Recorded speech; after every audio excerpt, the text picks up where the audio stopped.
तो नमस्कार, स्वागत है आपका आज के सेशन में। कंटिन्यू करते हैं हम जीरो ऑर्डर काइनेटिक का ही पार्ट। लास्ट लेक्चर में मैंने आपको डिफाइन किया था graph of zero order reaction. Zero order reaction का डेरिवेशन हमने देखा था और उसके ग्राफ देखे थे। आज कुछ डेटा जो जीरो ऑर्डर रिएक्शन का बचा हुआ है उसको देखेंगे और उसके बाद हम फर्स्ट ऑर्डर काइनेटिक के ऊपर मूव करेंगे। तो सबसे पहले यहाँ पे कुछ एग्जाम्पल हैं जो आपको समझने होंगे, क्योंकि मैंने पहले भी बोला था ऑर्डर जो है वो किस तरीके की क्वांटिटी है, डेट इज़ एक्सपेरिमेंटल क्वांटिटी। और अगर एक्सपेरिमेंटल क्वांटिटी है तो उसके लिए सबसे अच्छी बात ये होती है कि उसका जो कैलकुलेशन है वो एक्सपेरिमेंट के बेस पे ही होता है, आप थ्योरेटिकली उसका कैलकुलेशन नहीं कर सकते। अब यहाँ पे जो क्वेश्चन आप एग्जाम्पल आपको दिया उसको आप समझ लें। आपसे कह रहा है कि जो फोटोकेमिकल रिएक्शंस हैं, जैसे आपका हाइड्रोजन का क्लोरीन के साथ रिएक्शन करके HCl बनाना, ये किस तरीके का एग्जांपल है? ये आपका एक जीरो ऑर्डर काइनेटिक का एग्जांपल है। और enzyme catalytic reaction, enzyme catalytic reactions क्या होती हैं? जब भी किसी का डिसोसिएशन हो एंजाइम के प्रेजेंस में या फिर लिविंग ऑर्गेनिज्म कैटलिस्ट जो होते हैं उनके प्रेजेंस में, तो वो आपकी किस तरीके की रिएक्शन हो जाती है? जीरो ऑर्डर काइनेटिक रिएक्शन होती है। जैसे फर्मेंटेशन एक प्रोसेस आप समझ सकते हैं। इसके बाद dissociation of gases on solid surface at very high pressure, ये हमने देखा भी था कंडीशन बेस्ड में। अगर बहुत ज़्यादा प्रेशर होगा तो उस रिएक्शन का ऑर्डर क्या हो जाता है? Zero order. अगर बहुत लो प्रेशर है तो उस रिएक्शन का ऑर्डर हो जाता है फर्स्ट ऑर्डर। तो ये शायद मैंने आपको इस तरीके का क्वेश्चन भी कराया था, उम्मीद तो मेरे को शायद यही है, मेरे दिमाग में आ रहा है कि मैंने इस तरीके का सवाल आपको कराया। फिलहाल एक न्यूमेरिकल की तरफ मूव करते हैं। मैंने आपको ये बता दिया था कि for zero order reaction amount fix है, मतलब अगर कुछ फिक्स अमाउंट जितने टाइम में कंज्यूम हो रहा है वो उतने ही टाइम में कंज्यूम होता रहेगा। जैसे अगर 20% वैल्यू यानी 20 वैल्यू अगर आपकी 1 घंटे में कंज्यूम हो रही है तो नेक्स्ट 20 वैल्यू भी 1 घंटे में ही कंज्यूम होगी। किसी भी टाइम पे जो 20 वैल्यू का चेंज निकालोगे वो 1 घंटे में ही कंज्यूम होगा। जीरो ऑर्डर काइनेटिक के लिए इंपॉर्टेंट फैक्ट होता है। एक क्वेश्चन है, देखिएगा, उम्मीद है आप कर पाएंगे। एक कोई पर्टिकुलर रिएक्शन दे रखी है तो मैं लिख ही देता हूं, उसके बाद आप करिएगा। A particular reaction gate completed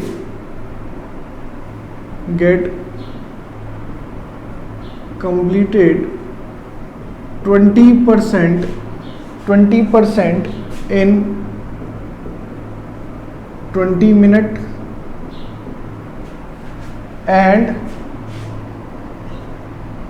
40% in 40 minute.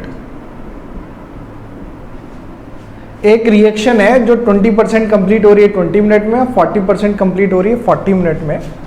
Determine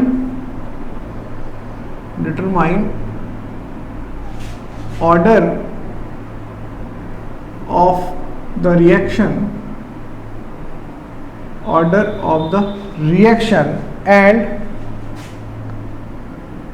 and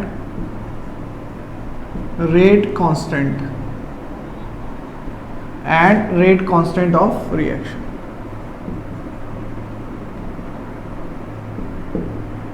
चलिए, बहुत इजी क्वेश्चन है लेकिन इसको हिट एंड ट्रायल मेथड से ही आप कर सकते हो, क्योंकि अभी देखो हमने जीरो ऑर्डर पढ़ा है तो हमें ये लगेगा कि ये रिएक्शन का जो ऑर्डर आएगा वो जीरो ऑर्डर ही आएगा। डेफिनेटली सॉल्व करेंगे तो आएगा जीरो, लेकिन ये इसलिए नहीं आएगा कि हमने अभी जीरो ऑर्डर किया है। इसको रिएक्शन को जब आप हिट एंड ट्रायल मेथड से भी करेंगे या इसको आप सॉल्व करने की कोशिश करेंगे, जो कि आप मेरे को लगता है करनी भी चाहिए आपको, तो यहाँ पे एक चीज़ ध्यान रखना।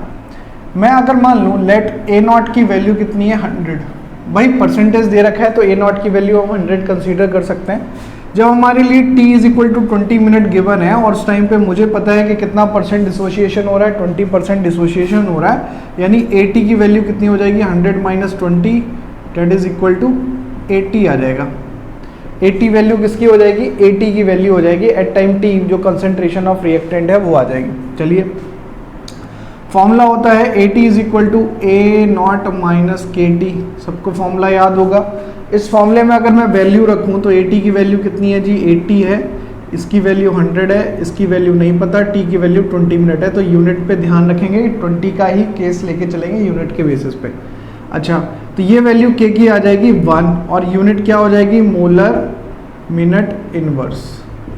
ठीक है, ये हो जाएगी। चलिए, दूसरा देखते हैं t इज इक्वल टू हमें दिया हुआ है 40 मिनट, और 40 मिनट के लिए अगर 80 निकालें तो 80 हमको दिया हुआ है 40% कंज्यूम हो रहा है, तो 100 minus 40 that is equal to 60, और यहाँ से सॉल्व करेंगे तो आ जाएगा 60 is equal to 100 minus KT, और t की वैल्यू हमको दे रखी है, t की वैल्यू कितनी है बेटा, t की वैल्यू यहाँ पे 40 मिनट है। सॉल्व करेंगे तो k की वैल्यू हमारे पास कितनी आ जाएगी, 1 मोलर मिनट इनवर्स। ठीक है, अब हिट एंड ट्रायल मेथड ही हमने यूज़ किया, हमने इस तरीके से यूज़ किया क्योंकि अभी हमने फर्स्ट ऑर्डर काइनेटिक नहीं पता, तो फर्स्ट ऑर्डर काइनेटिक की फॉर्मूला लगा के भी देखते। अगर k की वैल्यू दोनों के लिए सेम आ रही है दोनों केसेस में, तो समझ लीजिए कि हमने जो मेथड यूज़ किया वो सही है। यानी यहाँ से पता चल जाएगा कि भैया ये जो लगाया है जीरो ऑर्डर ये सही है, मतलब ये रिएक्शन जो होगी वो जीरो ऑर्डर के लिए ही होगी। तो यहाँ पे लिख देते हैं k is same so zero order reaction, K is same so zero order reaction, this is hit and trial method। ये कैसा मेथड है, हिट एंड ट्रायल मेथड है। तो यहाँ से दोनों बातें समझ में आ गई, एक तो जीरो ऑर्डर रिएक्शन समझ में आ गया, और दूसरा ये समझ में आ गया कि K की वैल्यू क्या होगी, 1 मोलर पर मिनट होगी। अब इसको सेकंड में भी चेंज कर सकते हैं, 60 से और डिवाइड कर दीजिएगा, है ना, तो यहाँ पे जो वैल्यू आ जाएगी वो सेकंड में आ जाएगी। कोई डाउट है ना, क्लियर। चलिए अगले पे पढ़ते हैं, तो पहले मैं इसको इरेज कर देता हूँ, हटा देता हूँ, फिर उसके बाद हम आगे देखते हैं। चलिए अब बात करेंगे हम फर्स्ट ऑर्डर काइनेटिक की, यानी प्रथम कोटि की अभिक्रिया की, और सबसे इम्पॉर्टेंट रिएक्शन में ये डेरिवेशन में ये आपको मिलेगा केमिकल काइनेटिक के अंदर, या फिर जो आपके क्वेश्चंस बनने की टेंडेंसी है, क्वेश्चन फ्रेम होने की टेंडेंसी है कॉम्पिटिटिव एग्जाम्स में, वो यहीं से आपको देखने को मिलेगी। आइए बात करते हैं फर्स्ट ऑर्डर काइनेटिक की। तो फर्स्ट ऑर्डर काइनेटिक में सबसे पहले देख लो करना क्या है, एक कोई रिएक्शन है जिसमें हम कन्वर्ट कर रहे हैं A टू B, यानी A हमारा रिएक्टेंट है और ये किस में कन्वर्ट हो रहा है, B में, यानी प्रोडक्ट में कन्वर्ट हो रहा है। और इसके लिए अगर हम रेट एक्सप्रेशन लिखेंगे, रेट की वैल्यू लिखेंगे तो लिखेंगे K A to the power 1, यानी रिएक्टेंट की पावर 1 ये लिख देंगे। इसको लिखने का सबसे बड़ा रीज़न क्या है, क्योंकि फर्स्ट ऑर्डर काइनेटिक का मतलब ये हो गया कि जो कंसंट्रेशन टर्म आएंगे रेट लॉ एक्सप्रेशन में, उसमें वो पावर उसकी क्या होगी, पावर उसकी 1 होगी, तभी वो रेट लॉ एक्सप्रेशन बनेगा। इतनी बात समझ में आ गई। चलिए अब यहाँ से एक और चीज़ समझ लें, इसका डेरिवेशन किस तरीके से करेंगे। जब हमारे पास t इज इक्वल टू 0 है, यानी समय हमारे पास शून्य है, यानी हम प्रारंभ कर रहे हैं रिएक्शन, तो उस समय a की वैल्यू क्या हो जाएगी, a0, और b की वैल्यू कुछ नहीं, जो हम पहले से करते आ रहे हैं। जब हमारे पास t is equal to t है, यानी किसी ऑब्जर्वेशन के टाइम पे, यानी किसी ऑब्जर्विंग टाइम पे, ये कंप्लीट भी टाइम हो सकता है, या हो सकता है बीच का टाइम हो, ये कोई भी टाइम हो सकता है, बट जीरो नहीं होगा, क्योंकि जीरो पे तो हमने ये देखा है कि रिएक्शन हमारी क्या हो गई, ये स्टार्ट हुई है, जीरो से ही स्टार्ट होगी। ठीक है, अब यहाँ से t पे जो बात करेंगे तो वो आ जाएगा हमारा at, और at की वैल्यू हो जाएगी a0 माइनस x, और यहाँ पे क्या बन जाएगा bt की वैल्यू हो जाएगी x। यहाँ तक तो कोई दिक्कत है नहीं, ये हमने किस में भी किया था, ये हमने जीरो ऑर्डर काइनेटिक में भी इस तरीके का कुछ कार्यक्रम किया था। अब हम बात करेंगे इससे आगे की, देखते हैं क्या करना है। हम रेट की अगर हम बात करें तो रेट क्या होता है, r, रिएक्टेंट के लिए बात करें तो माइनस dA अपॉन dt होता है, प्रोडक्ट के लिए बात करें तो dB अपॉन dt हो जाएगा। क्यों हो जाएगा, क्योंकि दोनों के कोफिशिएंट हमारे क्या है, बराबर है, तो ये भी वैल्यू हमारी क्या आ जाएंगी, बराबर आ जाएंगी। कोई बात नहीं, यहाँ तक तो समझ में आया। अगर मैं इसकी a की वैल्यू रखूंगा तो a की वैल्यू मान लेते हैं, रखते हैं, तो ये आ जाएगा r is equal to minus D a0 minus X minus a0 upon dt। a0 cancel out हो गया, तो ये क्या बचेगा, ये बचेगा dx अपॉन dt। तो dx अपॉन dt यानी r आ गया, और इसकी वैल्यू किसके इक्वल है, इसकी वैल्यू इक्वल है r is equal to k a की पावर 1। अब a की कंसंट्रेशन क्या लेंगे, किसी भी टाइम t में जो a की कंसंट्रेशन है वही हमें यहाँ पे रखनी है। किसी टाइम t में a की कंसंट्रेशन क्या है, a0 माइनस एक्स, तो हम यहाँ पे लिख देते हैं dx upon dt is equal to क्या हो जाएगा, k a0 minus X to the power 1। ठीक है, अब इसको अगर मैं वेरिएबल सेपरेशन करूंगा, यानी एक जैसे वेरिएबल एक तरफ लेके आते हैं, तो क्या बनेगा, dx upon a0 minus X is equal to k dt। सही है, समझ में आ गया। इस पार्ट का इंटीग्रेशन करिए, तो इंटीग्रेशन अगर हम करेंगे तो ये हो जाएगा dx upon a0 minus X is equal to k dt। Integration जब समय 0 है तो x की वैल्यू 0 है, जब समय t है तो x की वैल्यू x है, और इससे जब हम वैल्यू निकालेंगे तो dx upon a naught minus x का इंटीग्रेशन क्या हो जाएगा, तो मैं यहाँ पे लिख दे रहा हूँ, बॉक्स में ही लिख दूंगा। यहाँ पे याद रखिएगा dx अपॉन x, इसका इंटीग्रेशन होता है ln x। क्या होता है? ln x, log x, ठीक है। dx अपॉन कोई भी कांस्टेंट ले लो, कोई भी कांस्टेंट ले लो, कांस्टेंट माइनस x, तो इसकी वैल्यू होती है ln 2 माइनस एक्स, और यहाँ पे आ जाएगा ये माइनस साइन। तो ये चीज़ ध्यान रखिएगा आप यहाँ पे, क्योंकि जब आप इंटीग्रेशन करेंगे तो ये आपको बेसिक पार्ट ध्यान होना चाहिए, ये बेसिक पार्ट आपको पता होना चाहिए, तभी तो आप इंटीग्रेशन कर पाएंगे। खासकर से जो बायो वाले स्टूडेंट हैं वो इसको जरूर ध्यान रखें, मैथ्स वाले तो कर लेते हैं कैसे भी। तो ये हमारा हो गया dx की जो वैल्यू है। अब यहाँ पे इसको सॉल्व करेंगे तो यहाँ पे क्या हो जाएगा, ln a naught minus x, और बाहर क्या लग जाएगा माइनस, और इसके ऊपर पावर मतलब इसकी लिमिट लगा देंगे 0 to x, और यहाँ पे क्या बन जाएगा kt एज यूजुअल जो बनना चाहिए। Upper limit minus lower limit करेंगे तो हमारे पास जो वैल्यू आएगी, अपर लिमिट रखेंगे x तो ये बनेगा minus ln a naught minus X, minus minus क्या हो जाएगा प्लस, और 0 रखेंगे तो ये हो जाएगा ln a naught is equal to kt। यहाँ तक आप लिख लीजिएगा। इसके आगे अगर हम बात करें, इसी फॉर्मूले को थोड़ा सा अरेंज कर लीजिए। थोड़ा सा अरेंज करने का मतलब ये है कि मैं प्लस माइनस की बात कर रहा हूँ, तो ये हमारा क्या बन जाएगा, देखो यहाँ तक है, चलो यहाँ से देखो,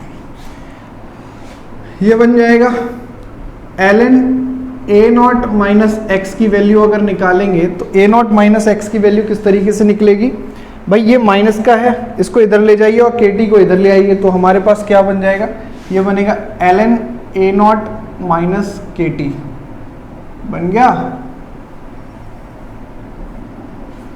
ln a naught minus x. अच्छा तिरछा लग रहा है, चलो दोबारा सीधा सा लिख दो, अगर ऐसा है कुछ हो जाता है कई बार तिरछा। ln a naught minus X is equal to ln a naught minus kt। अब शायद सही दिख रहा होगा, ln a naught minus kt, ठीक है। तो इसको आप इक्वेशन नंबर 2 दे सकते हैं, क्योंकि इक्वेशन नंबर 1 हमने किसको दी है, r is equal to k a, ये जो है इक्वेशन, ये इक्वेशन नंबर 1 है, यहाँ से इक्वेशन नंबर 2 आ गई। अब एक और चीज़ है, मैं यहीं पे लिख देता हूँ भाई इसी बॉक्स के अंदर, ताकि ये आपका लर्निंग बॉक्स कंप्लीट रहे। अगर मेरे पे ln x है और ln x को log x में कन्वर्ट करना है, तो मैं क्या करता हूँ 2.303 से मल्टीप्लाई कर देता हूँ। ये आपने इलेक्ट्रोकेमिस्ट्री में भी सीखा होगा कि अगर आपके पास ln x है, नेचुरल लॉग की वैल्यू है, और उसको लॉग में यानी 10 बेस लॉग में कन्वर्ट करना है, तो आप 2.303 से मल्टीप्लाई कर दीजिए।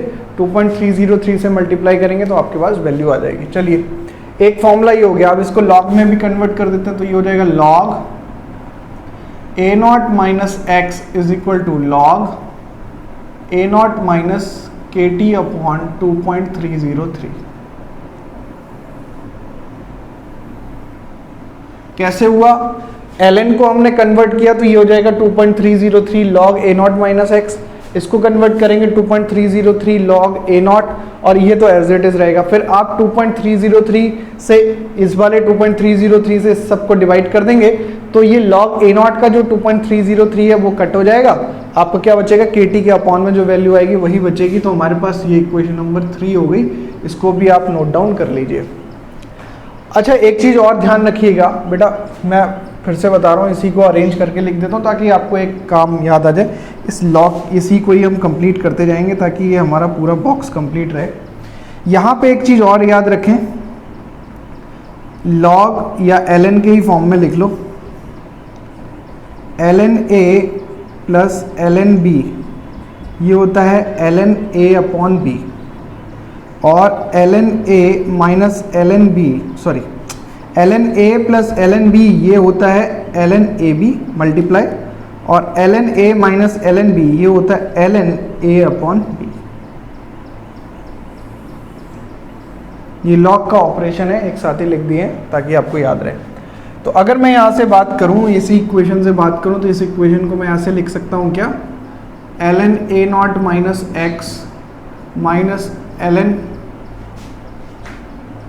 a नॉट, या इसको इस फॉर्म में ऐसे लिखो, ln a naught minus ln a naught minus X is equal to K T, ऐसे लिख सकते हैं। यहाँ पे ऑपरेशन लगाएंगे यानी फॉर्मूला लगाएंगे तो ये हो जाएगा ln a naught upon a naught minus X is equal to K T.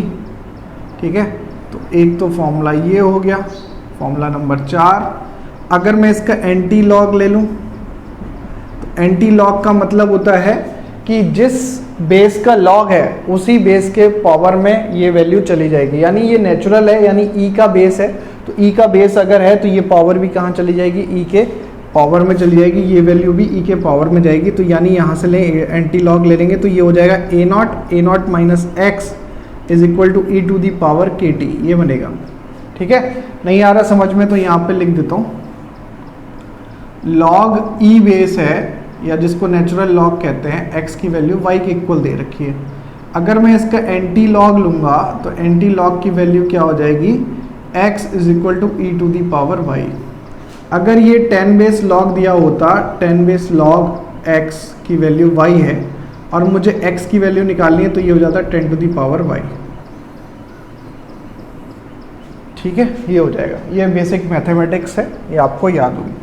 तो a naught upon a naught minus X is equal to E to the power के टी हो गया। अब मैं आपसे कहूँ कि आप एक काम करिए बेटा, यहाँ से a नॉट की वैल्यू या a t की वैल्यू निकालिए, तो कैसे निकालेंगे, x की वैल्यू निकालिए या फिर a t की वैल्यू निकालिए, तो किस तरीके से निकालेंगे।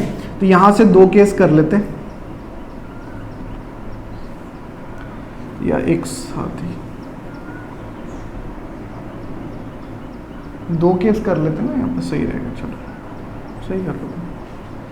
अगर मैं यहाँ से लिखूँ a naught is equal to a naught minus X into E to the power के टी, भाई इसको यहाँ पे मल्टीप्लाई कर दिया तो ये हो गया। ठीक है, या इसको इस तरीके से लिख दो, a नॉट माइनस एक्स यहाँ पे ई टू दी पावर के टी, और ई टू दी पावर के टी है, ये क्या हो जाएगा, ऊपर आ जाएगा। तो हमारे पास क्या बचेगा, a naught minus X is equal to a naught E to the power minus के टी। साफ सही है, समझ में आ गया। ठीक है, ये माइनस में चला गया। अच्छा, x की वैल्यू मुझे निकालनी है तो x की वैल्यू हो जाएगी x is equal to a naught minus a naught E to the power minus के t, and we get x is equal to a naught common 1 minus E to the power minus के T, ये आ जाएगा। ठीक है, अच्छा यहां से अगर हम बात करें, वी नो डैट, क्या जानते हैं हम जानते ये हैं कि A T is equal to क्या होता है, a नॉट माइनस एक्स, यही होता है। और a नॉट माइनस एक्स की वैल्यू यहाँ पे रखी है तो ये हो जाएगा a naught upon a T is equal to E to the power के t. If we calculate at, then we get a naught upon e to the power kt, and from solving this we get at is equal to a naught e to the power minus kt, a naught e to the power minus kt.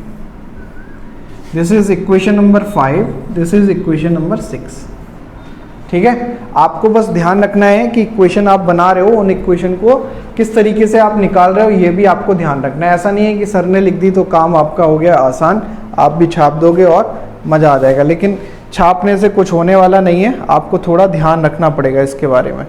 ठीक है, अभी इन्हीं equation से आगे भी बढ़ेंगे, इन्हीं equation से और भी खेल होना है, तो यहाँ तक तो आप याद रखिएगा। अभी इस इक्वेशन की ही बात करते हैं यहाँ से। ठीक है, हटा दें इसको। चलिए, तो आप इसको नोट डाउन करिए और इसी के बाद मैं यहीं से कंटिन्यू कर रहा हूँ आगे इस साइड में बोर्ड की। उधर वाला तो आपने कॉपी कर लेना है, कॉपी करने के बाद फिर आपको इस तरफ मूव करना है। तो हम बात कर रहे हैं इक्वेशन नंबर 4। तो इक्वेशन नंबर आप 4 को ध्यान से देखिए। इक्वेशन नंबर 4 क्या कहती है, फ्रॉम इक्वेशन 4। ठीक है, इक्वेशन 4 से हमें क्या मिल रहा है, हमें फॉर्मूला मिल रहा है वहां से ln a naught upon a naught minus X is equal to K T, यही है फॉर्मूला। अगर मुझे यहाँ से k की वैल्यू निकालनी है तो k की वैल्यू कैसे निकालूंगा, तो ये हो जाएगा k is equal to 1 upon T ln a naught upon a naught minus X. भाई ये फॉर्मूला हो गया के का, तो यहाँ से 7। अब मुझे ln नहीं चाहिए, मुझे चाहिए नेचुरल लॉग। तो मैंने तरीका बताया था, नेचुरल लॉग को कन्वर्ट करना है, ln को कन्वर्ट करना है 10 बेस लॉग में, और हमें चाहिए 10 बेस लॉग। तो हमें 10 बेस लॉग में अगर कन्वर्ट करना है, क्योंकि उसी की वैल्यू हमें याद रहती है, तो कन्वर्ट करने के लिए 2.303 से मल्टीप्लाई करना है। तो हमारे पास जो फॉर्मूला आ जाएगा k is equal to 1/t,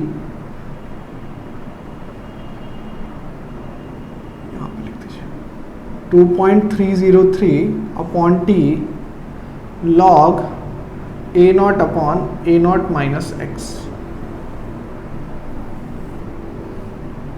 equation number 8।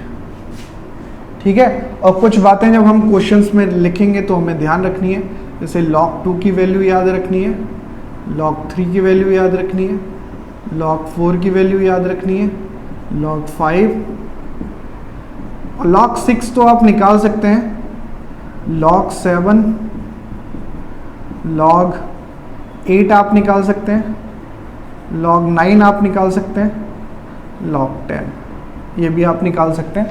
कैसे निकालेंगे इन वैल्यू को आप समझ लीजिए, मैंने फॉर्मूला बताया ही है, log a इंटू बी, जो log a इंटू बी होता है उसका फॉर्मूला क्या होता है, log के रेस्पेक्ट में सारी वैल्यू आपको याद होनी चाहिए।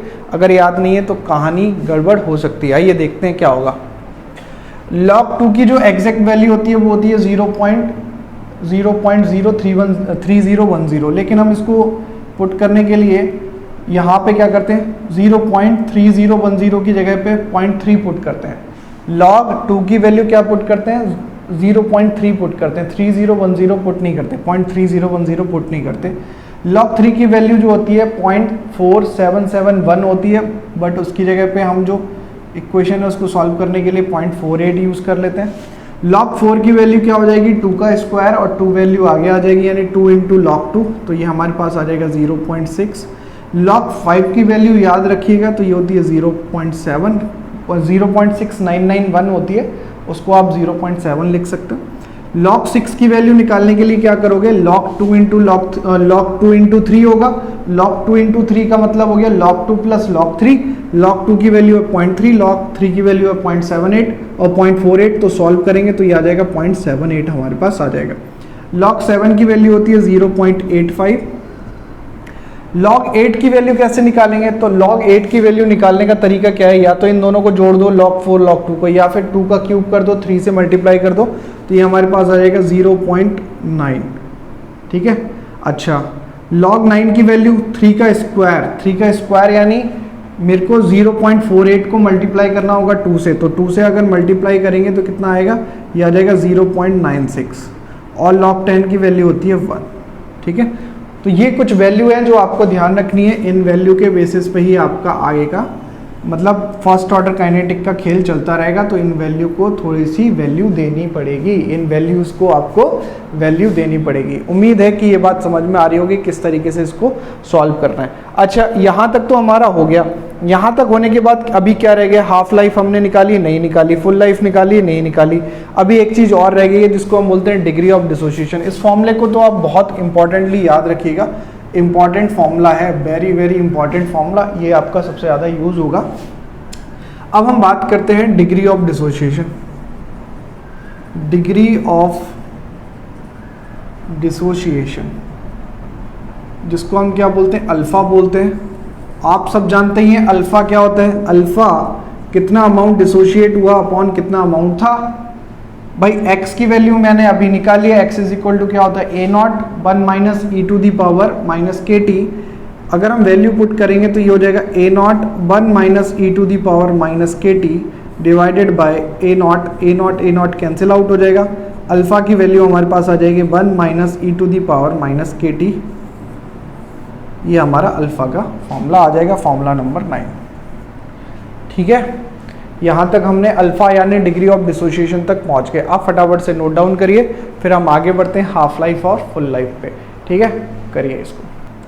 तो अब हम बात करेंगे आपके रिएक्शन की हाफ लाइफ की। तो रिएक्शन की लाइफ टाइम और हाफ लाइफ कैसे कैलकुलेट करते हैं, पहले वो देख लेते हैं।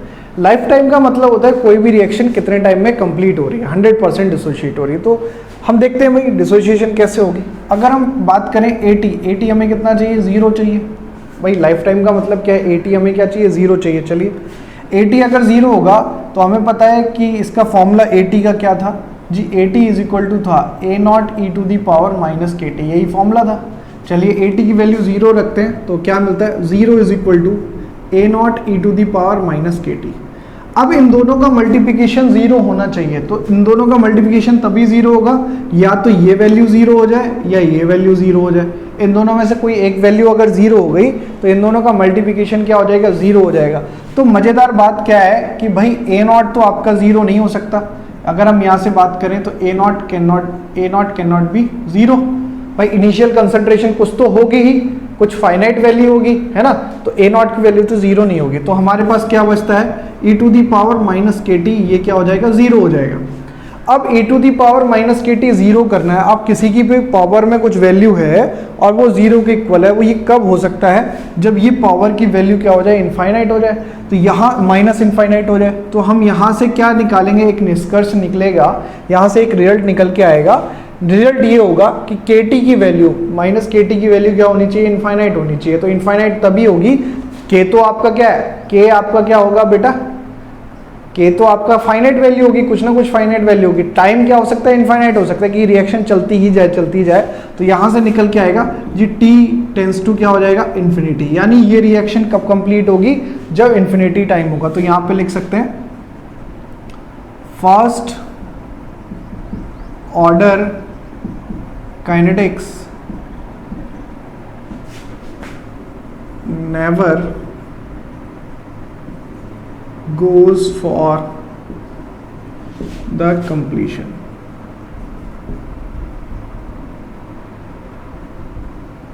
ठीक है, यानी जो फर्स्ट ऑर्डर काइनेटिक है वो कभी भी कंप्लीट नहीं होती है। फर्स्ट ऑर्डर काइनेटिक रिएक्शंस जो होती हैं वो कभी भी कंप्लीट नहीं होती, उनके लिए टाइम क्या हो जाता है, इन्फिनिट। यानी इसका मतलब क्या है कि धीरे धीरे रिएक्शन जाती जाएगी। स्टार्टिंग में तो बहुत तेज जा सकती है, बाद में ये क्या हो जाएगी, धीरे धीरे जाएगी। अब हम बात करते हैं हाफ लाइफ की। Half life very important, T½ और T50%, बहुत ही इंपॉर्टेंट कॉन्सेप्ट है। इस पे स्टार लगा दो 2-3 जो भी आपको याद आ रहे हैं। अब मुझे ये कह रहा है कि भाई हाफ लाइफ, यानी इसका मतलब है AT की वैल्यू क्या हो जाए, A0/2 हो जाए। ठीक है, यानी x की वैल्यू क्या हो जाए, x की वैल्यू भी क्या हो जाए, A0/2 हो जाए। मुझे तो इससे कोई फर्क नहीं पड़ रहा। चलो आइए देखते हैं।